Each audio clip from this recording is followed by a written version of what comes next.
Hey guys, how's it going? Hope you're doing well. My name is Crown, and today I'm going to read you some very interesting stories that I hope that you're gonna love. And now, without further ado, let's go!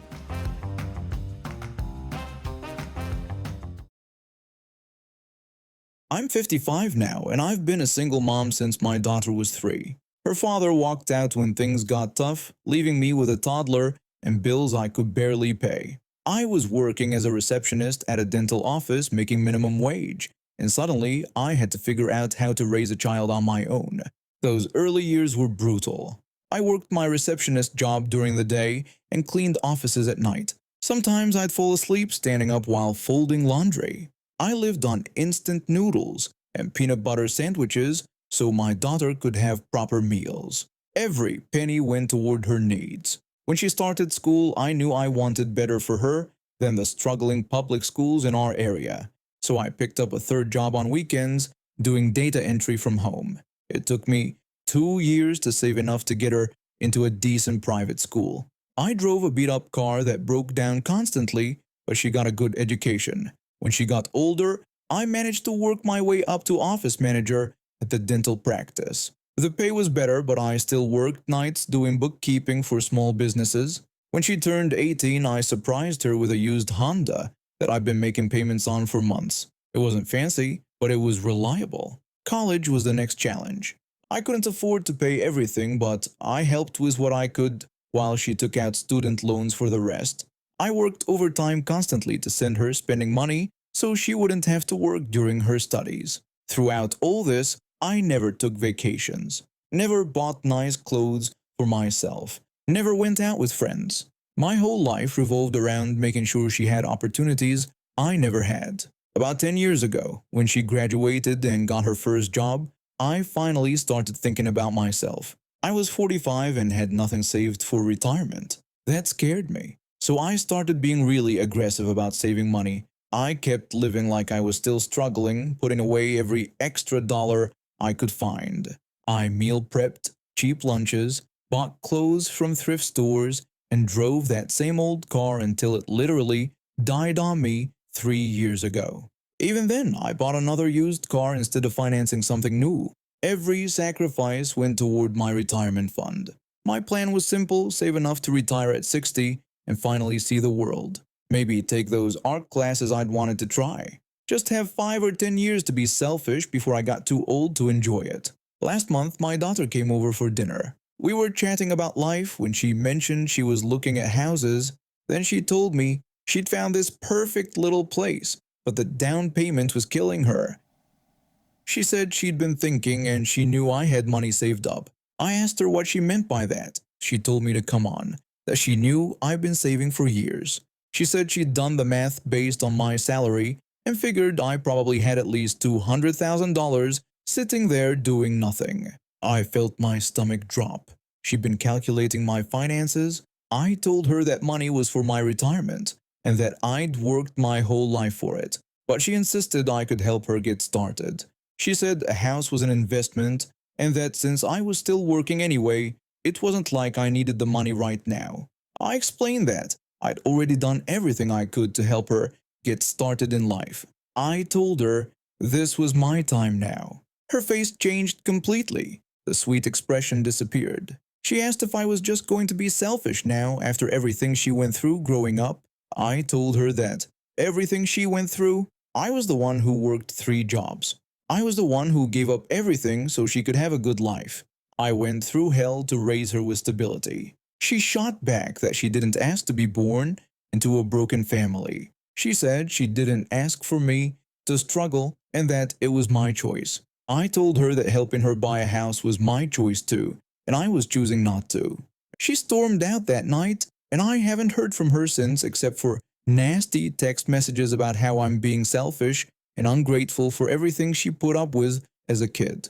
But then she started calling our relatives, telling them I'm hoarding money while she struggles with rent. My sister called me last week asking if it was true that I had hundreds of thousands saved up. I told her I had retirement savings, yes. She said it seemed harsh that I wouldn't help my daughter buy a house. I asked her if she would give her retirement money to her kids. She said, well, if they really needed it, she would. I pointed out that My daughter didn't need it. She wanted it. There was a difference. Then my cousin called. Then my aunt. All of them had heard some version of the story where I'm the villain refusing to help my poor, struggling daughter. The breaking point came last weekend at my nephew's birthday party. My daughter showed up, which surprised me since she'd been giving me the silent treatment. She made a big show talking to everyone about her apartment problems, just loud enough for me to hear. She told people that rent kept going up and she could barely afford groceries some weeks. But hey, she said, at least someone in the family was doing well financially. She kept shooting looks at me across the room. Finally, my brother-in-law approached me. He said that family was supposed to help family and that if he had that kind of money saved up, he'd help his kids. I asked him if my daughter had told him I worked 3 jobs to put her through private school. Did she mention that I bought her a car and helped with college? He said that was what parents were supposed to do. I agreed. I told him exactly, and I did it. My job was done. That's when my daughter decided to make her grand announcement. She told everyone she had something to say. She wanted them all to know that while she was struggling to afford basic necessities, her mother had a huge retirement account that she refused to touch. She said I'd rather see her suffer than help her get ahead in life. The room went quiet. I felt every eye on me. I told everyone that she was right. I did have money saved. Money I earned working nights and weekends for the past 10 years. Money I saved by eating cheap food and wearing old clothes. Money that was going to let me retire and finally live a little. My daughter said, see, I was admitting it. I told them they knew what else. I earned every penny of that money after I finished raising her. She got private school, a car, college help, and 26 years of my life. This money was mine. She said she couldn't believe how selfish I'd become. I told her she wanted to know what was selfish, thinking she deserved her mother's retirement money because she couldn't afford a house at 26. Most people her age were renting. She had a job, a car, and no kids to support. She should figure it out like everyone else does. The room was dead silent. Then my nephew, the birthday boy, piped up. He asked me if I really worked 3 jobs when she was little. I said I did. He asked if I bought her a car too. I said I did. Then he asked why she needed more money. Out of the mouths of babes. My daughter turned red. She told him he didn't understand how hard it was to get ahead these days. But he asked her if she had a job. When she said yes, he asked why she couldn't save money like I did. My daughter grabbed her purse and stormed out. She hasn't spoken to me since, but I heard she's been complaining on social media about ungrateful parents who abandon their children. I'm a 50-year-old mother, and I need to get this off my chest because I'm still fuming about what happened on our recent family trip. My husband and I raised our daughter to be independent and hardworking, and she's exceeded every expectation we had. At 21, she's been working since she was 15 and now has a part-time job at a big corporation while finishing her studies. She even insists on contributing to our household expenses every month, which honestly makes us incredibly proud.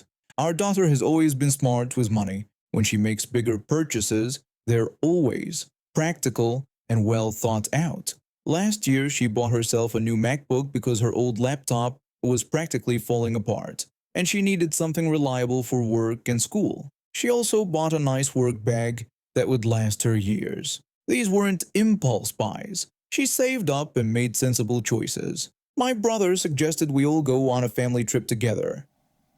He has 2 kids, a 20-year-old daughter and a 23-year-old son. Our kids aren't super close, but they've always gotten along well enough at family gatherings. What I didn't realize was how different our parenting styles have become over the years. My brother's kids have never worked a day in their lives. They're completely financially dependent on their parents, which honestly surprised me given their ages. But to each their own, right?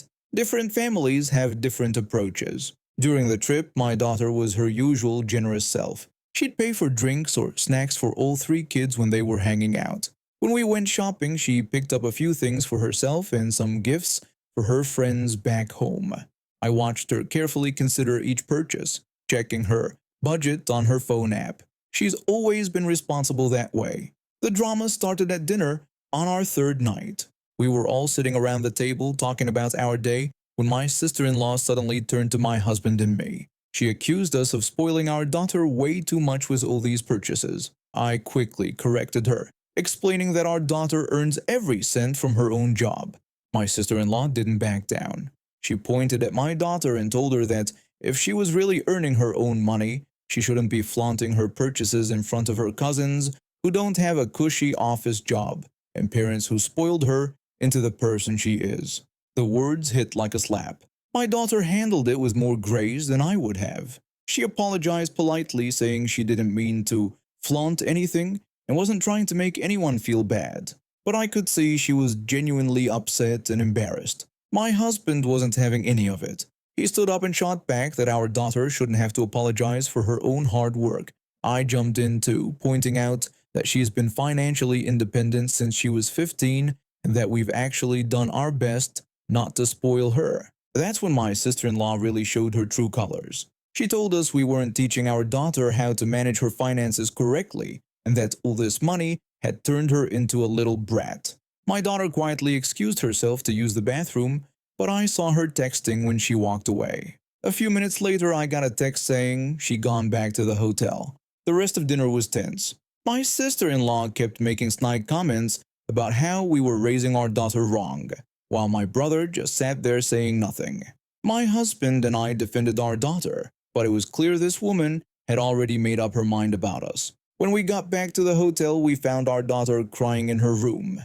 My heart broke seeing her like that. She'd done nothing wrong except work hard and be generous with her cousins. I called my brother later, hoping he could talk some sense into his wife. That's when the real truth came out. He explained that, for the past few days, his daughter had been crying to them about not having what my daughter had. She'd been whining to her mother that she wanted the newest MacBook too, but they'd refused to get it for her. I told him if his wife had decided to take it out on our daughter instead of dealing with her own child's behavior. My brother admitted that his wife thought we were being unfair by letting our daughter buy expensive things when his kids couldn't have them. I reminded him that his daughter was 20 years old and had never had a job while mine had been working for 6 years. I told him there was a difference and that maybe hard work paying off was a lesson his kids needed to learn. The conversation didn't go well. My brother was more concerned with keeping his wife happy than standing up for what was right. Within hours of us getting home, the phone calls started. Some family members were calling us selfish and saying we were showing off. Others actually listened to our side and understood that our daughter had earned everything she had. The worst call came from my sister-in-law herself. She told me that my daughter needed to learn that not everyone was as privileged when she was. I corrected her, explaining that my daughter wasn't privileged. She'd worked every day since she was 15 and earned every dollar she'd spent. She insisted that maybe my daughter should think about others before making these purchases. I told her that she wanted my daughter to live like she was poor, just so her kids didn't feel bad about not working. I added that I wanted her kids to get jobs and learn some responsibility, but we don't always get what we want. That's when she hung up on me. The final straw came a week later when I found out through another family member that my sister-in-law had been telling people that we were flaunting our wealth and that our daughter was spoiled and entitled. This woman was spreading lies about a hardworking young woman just because her own kids were jealous. I decided enough was enough. I made some calls of my own to family members, sharing screenshots of our daughter's work schedule, her bank statements showing her earnings, and even a photo of the budget spreadsheet she keeps. I wanted everyone to see the truth about how responsible and hardworking she really is. The tide turned quickly. Family members who had initially criticized us started apologizing when they realized our daughter had earned everything herself. Some even praised us for raising such an independent and responsible young woman. My sister-in-law tried to backtrack, claiming she was just concerned about family dynamics, but the damage was done. Her own behavior had been exposed and several family members called her out for trying to tear down a hard-working young woman just to make her own kids feel better about their choices. When my daughter got a promotion at work the following month, the news spread through the family. Several relatives reached out to congratulate her and ask for advice on helping their own kids find jobs. My sister-in-law stayed notably silent. Being a police officer for 8 years, I thought I'd seen everything: drunk college kids, angry shoplifters, people having mental health crises, but nothing prepared for what happened last Tuesday at Memorial Park. My partner and I had been working the evening shift when dispatch called us about a disturbance at the park's main pavilion. Some woman was screaming at families and threatening people who were just trying to enjoy their picnic dinners.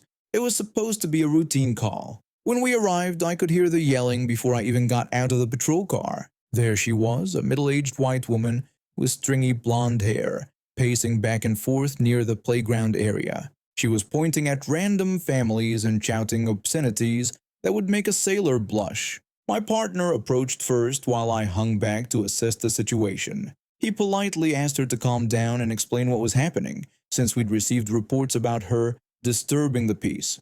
The woman immediately went ballistic. She screamed that we shouldn't dare tell her to calm down and complained that these people were taking up her space. She ranted about how she came to the park every day, and these idiots thought they could just set up their stupid parties wherever they wanted. I stepped forward to help defuse the situation. The families around us were clearly uncomfortable, with parents pulling their kids closer and some already packing up their picnic supplies. I explained to her that this was a public park where everyone had the right to use the facilities.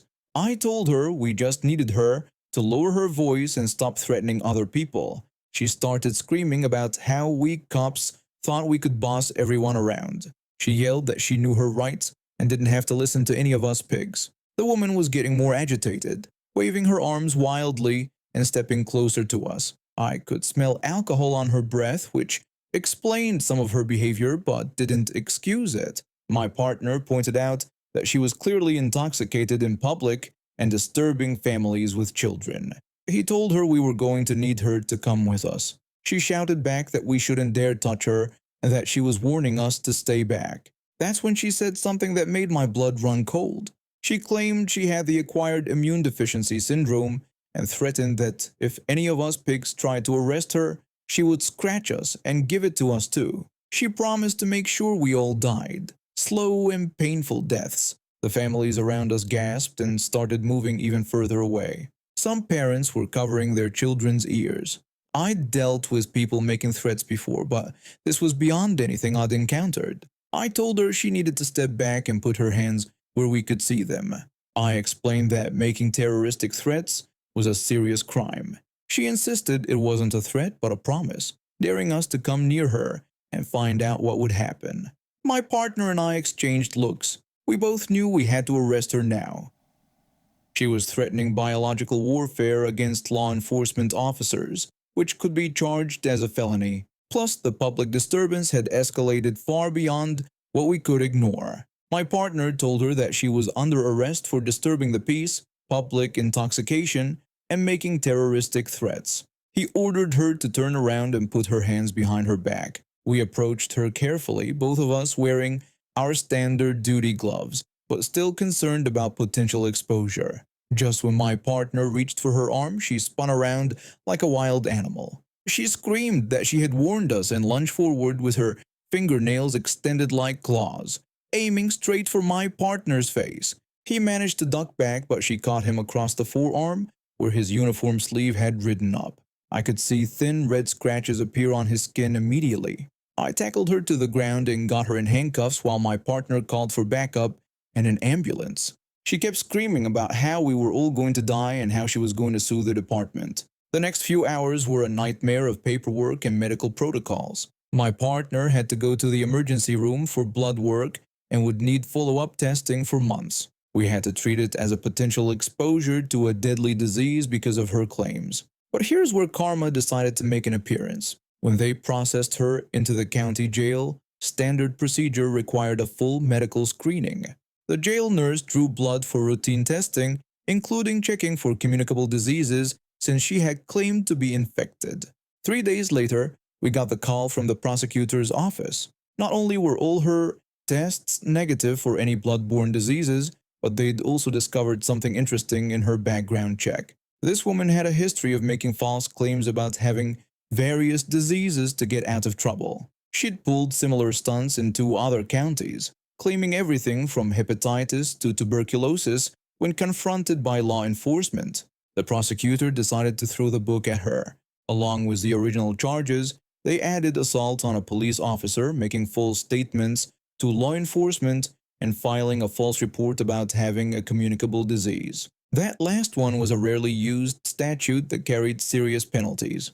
At her hearing, the judge was not amused. When her public defender tried to argue for leniency, the prosecutor presented evidence of her pattern of behavior and the resources wasted on medical testing and protocols.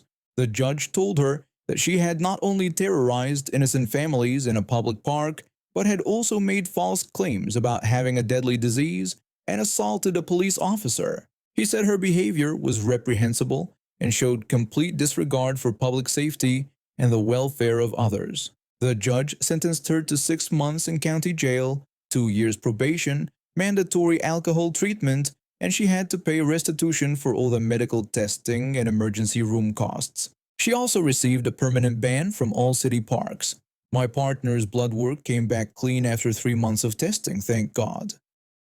Photography has always been my passion. Started as a hobby in college when I took a digital photography class as an elective. Over the years, I've invested in some decent gear and learned a lot about cameras and lenses. I'm not a professional photographer by any means, but I know my way around camera equipment better than most people. My daughter just turned 4 and has been taking dance classes for about 6 months now. She absolutely loves it. And honestly, watching her little face light up when she's dancing is one of the best parts of my week. When the dance studio announced their first recital of the year, my wife and I were both excited to see our daughter perform. The recital was scheduled for this past weekend at the community theater downtown. I've been looking forward to getting some good photos of my daughter's performance. Anyone who has kids knows that these moments go by so fast, and you want to capture them properly. My phone takes decent pictures, but for something special like this, I wanted to use my real camera. I have a Nikon camera setup that I've built up over a few years. My main camera body is pretty advanced, and I have a really nice zoom lens that's perfect for theater photography. The combination lets me get sharp, clear photos even in low light conditions like you'd find in a theater during a performance. On the day of the recital, I got to the theater early to find a good seat. I chose an aisle seat toward the back so I wouldn't block anyone's view or be disruptive. The theater was filling up with other parents, grandparents, and siblings, all there to watch their little dancers perform. About 10 minutes before the show was supposed to start, I pulled out my camera and attached my lens. I was just doing a quick test shot to check my settings when one of the event staff members walked over to me. The staff member told me that professional photography wasn't allowed inside the theater during the performance. I explained that this was just my personal camera, and I was only there to take pictures of my daughter. She insisted that my equipment looked professional to her and said the dance studio had hired a photographer who requested that no other professional photography be allowed. I looked around and saw other parents with their phones out, and even a few with smaller point-and-shoot cameras. It seemed like the only difference was that my camera was bigger and looked more serious. I asked her what exactly made my camera setup professional, since I was just a parent here to photograph my kid like everyone else. She admitted she didn't really know the technical details, but said the studio's photographer had complained about my equipment and called it professional grade. Now I was getting annoyed. The whole thing seemed arbitrary and unfair. I could see the hired photographer across the theater setting up his own equipment, which honestly wasn't much different from mine. I asked if she could get the photographer over so I could talk to him about this directly. The staff member walked over and brought back the photographer. He was a guy probably in his 30s wearing all black with a camera strap that said professional photographer on it. I greeted him and said I understood he had an issue with my camera equipment. He confirmed that I had professional gear and explained that the studio had hired him to be the exclusive photographer for this event. I told him I was just trying to take pictures of my own daughter and asked what made my setup professional. He said it was obvious when you looked at my camera body and lens. I pressed him further, asking whether it was the lens or the body that made my setup professional. The photographer looked at my camera for a moment, then pointed at the camera body and said that was what made it professional. I asked him if, for future reference, a less capable camera body would be acceptable to use with this same lens. He said yes, that it was really about the camera body that made it professional. Without saying another word, I reached into my camera bag and pulled out my second camera body.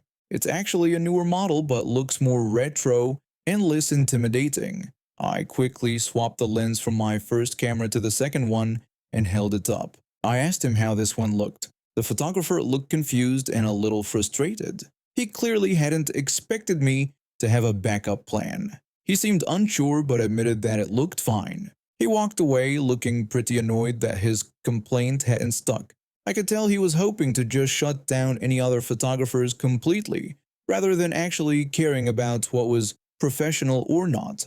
My wife had been watching this whole exchange from her seat next to me. When the photographer was out of earshot, she leaned over with this huge grin on her face and said, "It was checkmate." I started laughing because she was absolutely right. The photographer had made his own rule about what counted as professional equipment, and I'd followed his rule exactly while still getting to use my good lens for the photos. The ironic thing is that the camera body I switched to is actually more expensive and technically superior to the first one. It just looks more vintage and less intimidating. The photographer had basically judged what was professional based purely on appearance rather than actual capability. Throughout the entire recital, I could see the photographer looking over at me with this annoyed expression. Every time I raised my camera to take a shot, he'd look over like he wanted to complain again but couldn't because I was following his own stated rules. The performance was wonderful, and I got some fantastic photos of my daughter and her classmates dancing. The combination of my good lens and proper camera settings meant I captured sharp, well-exposed images even in the dim theater lighting. My phone definitely couldn't have gotten the same quality shots. When the show ended, several other parents came up to me asking about my camera setup. Turns out a lot of them were frustrated with how their phone photos had turned out and were interested in learning about better camera options for future events. The hired photographer packed up his gear quickly and left without talking to anyone. I'm pretty sure he realized that his complaint had been more about eliminating competition than enforcing any reasonable policy about professional equipment. My wife and I bought our house in Maple Grove subdivision about 8 years ago. When we first moved here, we worried we'd made a mistake buying into a homeowners association community. We'd heard horror stories about power-hungry board members and ridiculous fines for having the wrong shade of mailbox. Our fears were quickly put to rest when we met our homeowners association president. The guy was in his 70s, a retired shoe cobbler who'd served in the Korean War. He had this gentle way about him that made everyone feel at ease. The man ran our community like a grandfather would run a family dinner. Our monthly meetings were more like social gatherings than official business. He'd stand up, adjust his glasses, and ask if anyone had questions or concerns. When nobody raised their hand, which was almost always the case, he'd clap his hands together and announce that dinner was ready. He paid for Cracker Barrel catering for every single meeting out of his own pocket. We're talking about feeding 40-something families here, but he never complained about the cost. He said it was his way of giving back to the community that had welcomed him so warmly when he'd moved here 25 years ago. Halloween was the highlight of living here. This wasn't your typical suburban trick-or-treat situation. Our president had turned it into a massive community event.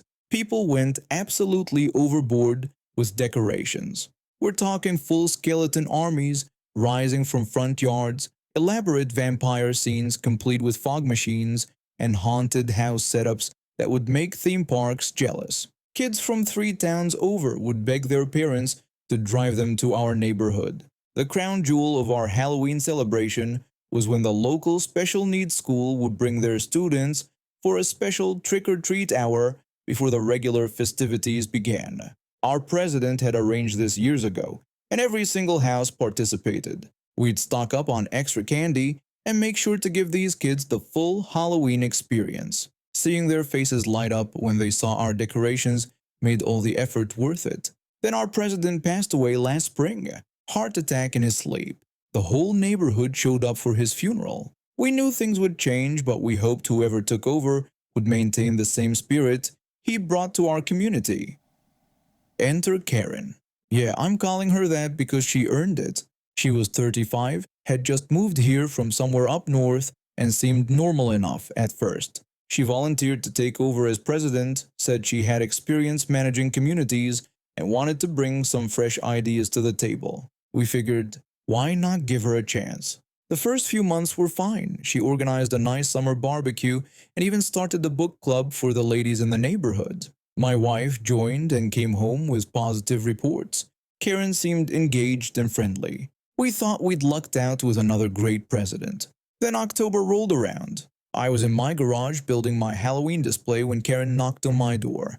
I've been working on a graveyard scene with motion-activated zombies that would pop up when kids walked by. Nothing too scary, just fun Halloween stuff. Karen came over to talk to me about my yard decorations. I told her about my Halloween setup and how the kids were going to love it this year. She started talking about her concerns. She said she'd been doing research about our Halloween celebration and had serious worries about it. I asked what kind of concerns she meant. She explained that as a devoted Christian, she'd realized that what we were celebrating wasn't just harmless fun. She claimed that the decorations, all the focus on death and darkness and supernatural beings, were actually promoting satanic imagery. I honestly thought she was joking at first. I even chuckled a little.